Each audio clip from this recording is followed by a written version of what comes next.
Mar Baselios medical mission ആശുപത്രിയും Mar Baselios nursing കോളേജും കോതമംഗലം താലൂക്ക് ആശുപത്രിയും സംയുക്തമായി ലോക എയ്ഡ്സ് ദിനം ആചരിച്ചു.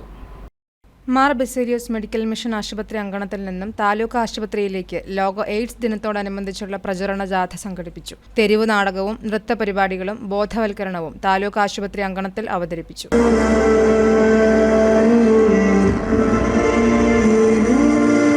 പൊതുപരിപാടികൾ ഉദ്ഘാടനം ചെയ്ത് കോതമംഗലം MLA ആന്റണി ജോൺ സംസാരിച്ചു.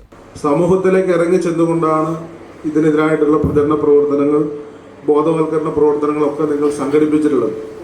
എയ്ഡ്സ് ബോധവൽക്കരണവുമായി ബന്ധപ്പെട്ടുകൊണ്ട് ഇത് ഓരോ ദിനാചരണങ്ങളും, അത് എയ്ഡ്സ് ദിനം മാത്രമല്ല, ഇതുപോലുള്ള ഓരോ ദിനാചരണങ്ങളും യഥാർത്ഥത്തിൽ ഒരു ഓർമ്മപ്പെടുത്തലാണ്. സമൂഹത്തെ കൃത്യമായി ഓർമ്മപ്പെടുത്തുന്നതിന് വേണ്ടി അല്ലെങ്കിൽ ഒരു ജാഗ്രതയോടുകൂടി മുന്നോട്ട് പോകേണ്ടതിൻ്റെ ആവശ്യകതയാണ് ഈ ദിനങ്ങൾ ചൂണ്ടിക്കാണിക്കുന്നത്. ഐക്യത്തോടെ ഒറ്റക്കെട്ടായി എയ്ഡ്സ് രോഗത്തെ തുരത്താമെന്നും അതിനായി പ്രവർത്തിച്ച മാർ ബെസേലിയോസ് നഴ്സിംഗ് കോളേജിലെ വിദ്യാർത്ഥികളെ പ്രത്യേകം അനുമോദിക്കുകയും ചെയ്തു. Kothamangalam municipal chairman KK Tomy യോഗത്തിന്റെ അധ്യക്ഷത വഹിച്ചു. കോതമംഗലം താലൂക്ക് ആശുപത്രി medical superintendent doctor Sam Paul AIDS ദിനത്തോടനുബന്ധിച്ചുള്ള പ്രധാന പ്രസംഗം കാഴ്ചവെച്ചു. Mar Baselios medical mission vice president Babu Mathew Kaippally, secretary Binoy Thomas Mannancherry, treasurer doctor Roy M George തുടങ്ങിയവർ പ്രസംഗിച്ചു. കോതമംഗലം മുനിസിപ്പൽ ആരോഗ്യ standing committee chairman KV Thomas, വികസനകാര്യ standing committee chairman KA Noushad, municipal പ്രതിപക്ഷ നേതാവ് AG ജോർജ് തുടങ്ങിയവർ യോഗത്തിൽ സന്നിഹിതരായിരുന്നു.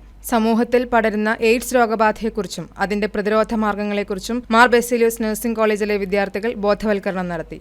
ഒരു രോഗാവസ്ഥയാണ്. ശരീരത്തിന്റെ പ്രതിരോധ ശേഷിയിൽ ബലഹീനത സംഭവിക്കുമ്പോൾ രോഗത്തെ. News desk KCV news.